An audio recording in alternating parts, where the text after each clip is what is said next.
Buying your first home can be one of the most exciting things in your life, as long as everything goes well. On the other hand, if you make a mistake along the way, it can be one of the most stressful things you've ever done. There's no two ways about it. The process of buying a home can be complicated and is full of pitfalls for the unsuspecting buyer. Here at Hunter Galloway, we've seen both sides of the coin. We've had hundreds of happy home buyers who have sailed through the home buying process. But unfortunately, we've also seen the darker side of things. Some clients have come to us for assistance with buying a house when the process has gone south, in the hopes that we could save them. In some cases, we're able to sort things out and the tale ended happily ever after.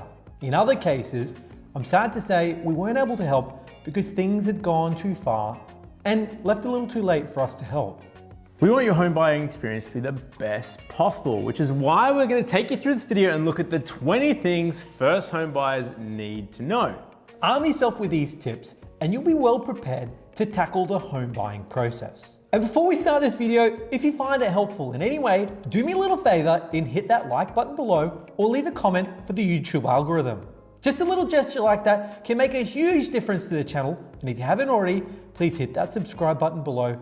Thanks you guys, it really means a lot. So let's dive in. Know why you're buying. Yeah, it's a good point, Nathan. I think the first thing you need to know is why you're buying what you're buying. Do you intend on living in the property for the next 20 years? Are you gonna rent it out? Are you gonna sell it and flip it and make a bunch of money? Are you gonna buy it, move into it? Is it a stepping stone home? There's lots of different things you can use a home for. And equally, there's probably lots of different criteria you're gonna have depending on what that place is ultimately gonna be used for. Being clear about your objective will give you direction and stop you from making an impulsive purchase. I've covered this before in one of our last videos. The house that Monique and I bought, my partner, was a nice little townhouse. It seemed like a really great place for us at the time when we were a single couple, but as soon as we had a kid, it was too small. And we didn't think beyond 2 to 3 years in the future. So try and think ahead. If you're buying a place with your new partner, maybe getting married, maybe gonna have kids, what happens when you have kids? If you're gonna potentially travel for work, how easy is your house gonna be to rent in the future for the next person? Or potentially if you're gonna sell it, if it's a really specialized type of property, if it's a cool place in the wool sheds, for example, not every buyer or renter is gonna like that property. So it's really important to start with the end in mind, especially with property. So the next thing every first homeowner should know is understanding what government grants they're eligible for.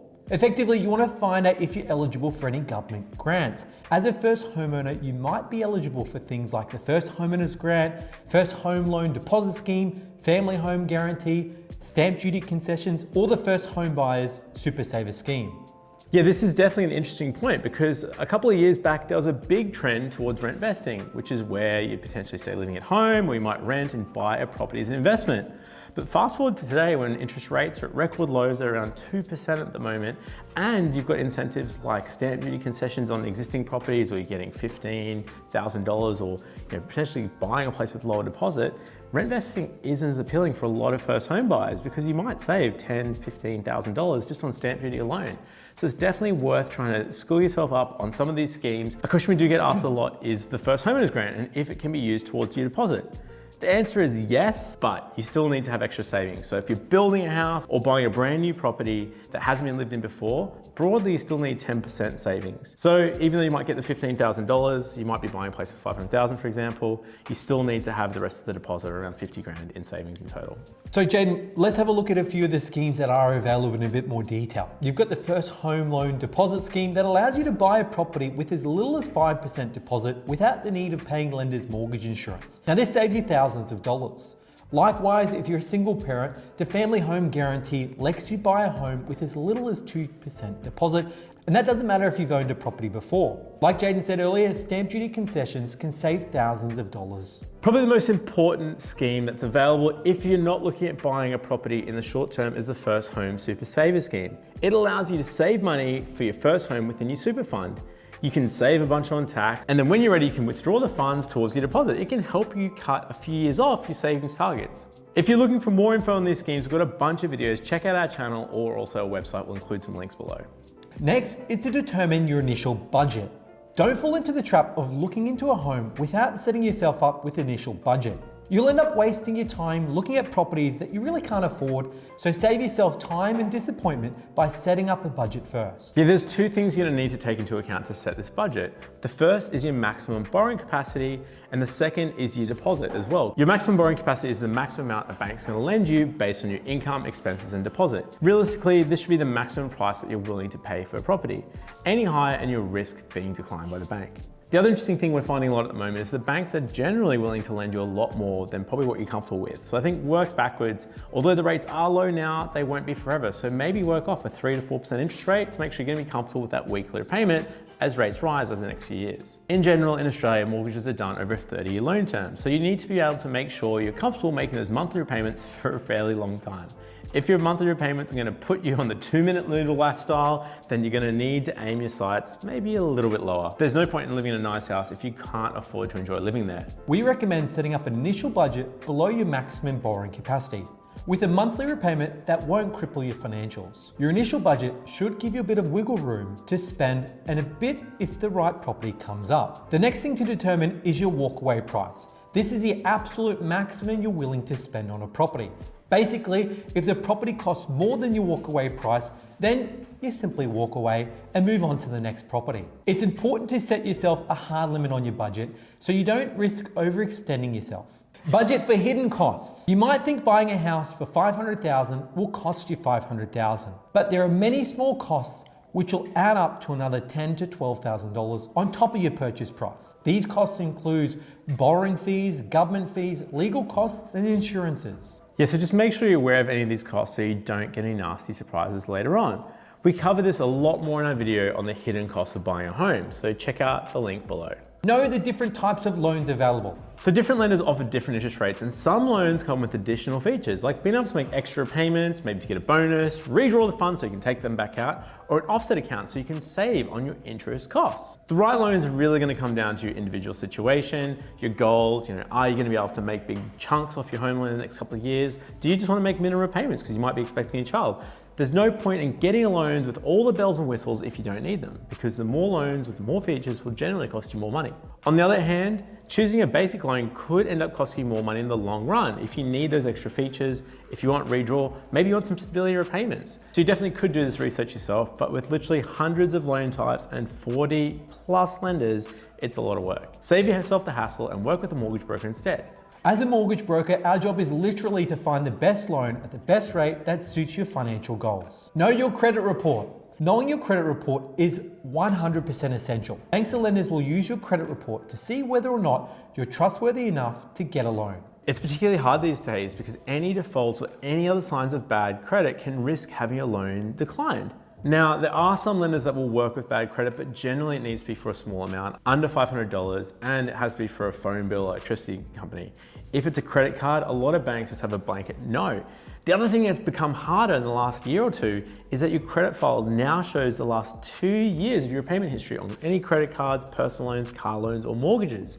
So if you had a slip up 23 months ago, it might have been a different situation. The bank will see that on your credit file and it could potentially risk having your loan approved. It's better to make sure your credit report is in tip-top shape before you apply for a loan. You can get a copy of your free credit report from any of the major credit reporting agencies once a year. Get a copy of yours and make sure that there aren't any unexpected defaults or other credit issues. If you see anything out of the ordinary, you can get those issues resolved, which will make things a lot smoother when it comes to applying for a loan. Have your deposit ready. Next, you need to have your deposit ready in time. Home buyers sometimes run into issues of timing when it comes to having their deposit ready, especially if the deposit is being gifted by a parent or they're getting a guarantor loan or relying on the first home buyer's grant. If the deposit is not coming from your bank, make sure you know exactly what will be available when it's required. Now, you might have read online that people say you need a 20% deposit, but the fact is, most banks are comfortable if you've got between 8 to 10% in savings outside of the first home loan deposit schemes and some of the stuff we mentioned earlier. Now, the interesting thing to remember when you're buying a home is that you need to pay a deposit at 2 or 3 different times. While you might need that whole 10% deposit, it actually gets cut up throughout the process. So there's the holding deposit. So that's a deposit that's paid to the real estate agents when you're buying for a private sale. rather than at auction. Generally, it's only a small amount between $500 to $2,000 with a maximum of 0.25% of the purchase price. So pretty much you pay that initial deposit when you've signed a contract and you've agreed on a purchase. The second chunk of deposit you need is a balance deposit. You pay this deposit once the contract on your property has gone unconditional. So that means you're either satisfied with your finance clause or your building and pest, or you've bought it at auction. This amount can be generally between 5 to 10% of the purchase price. Then thirdly, the rest of your deposit comes at settlement. Settlement's when you actually take over possession of the property. You'll need to pay the remainder of the deposit to your bank, and it makes up the difference between your balance deposit and the total deposit required for your loan. So overall, like we said earlier, you're gonna need between 8 to 10% of the purchase price ready before buying at auction or signing the contract. Get a loan pre-approval or eligibility letter. Knowing your borrowing capacity is a good start, but to be really confident with putting an offer on a property or buying at auction, you should get a pre-approval or loan eligibility letter. Pre-approvals are an indication from the bank that your home loan will most likely be approved as long as you satisfy certain conditions. They give you a more accurate understanding of your maximum purchase price and can help you feel more confident with moving forward with a purchase. But all pre-approvals are not created equally. More and more lenders are now offering a quick or poorly researched pre-approval, which increases the risk of your loan being declined after pre-approval. Simply put, some pre-approvals aren't worth the paper they're printed on. Here at Hunter Galloway, we also offer something called an eligibility letter. An eligibility letter covers the same details as a pre-approval, but instead of sending your information to a bank, we use our internal credit team to assess your chances of getting your loan approved. We do a full assessment of your situation instead of doing an automated pre-approval, so in many cases, it's more accurate than what you can get from a bank. And it gives you more flexibility. A pre-approval can tie you down to that bank and make you feel kind of beholden to them because you're stuck and you've locked in for the next 3 months. An eligibility letter lets you choose from any bank on our panel at any time, basically when you're ready to buy it. So if one of the banks or lenders has a special deal or a rate at that time in 2-3 months time when you actually find a place, we'll actually send the application to them and you'll secure it and get the best deal at the time. The decision on whether to get a pre-approval or eligibility depends on your goals. Typically, if you're going to an auction or buying in New South Wales, we'd recommend a pre-approval for you. In most other cases, an eligibility letter is a better option. Keep up to date with lending policies. If you have a pre-approval, make sure you, or more importantly, your broker, keeps up to date with any changes in the bank's lending policies. Bank policies change on an almost weekly basis, and some of these changes in lending criteria could affect your ability to get your loan approved. Where we've seen this happening a little bit at the moment is where the banks have changed their assessment rate and also debt to income ratios.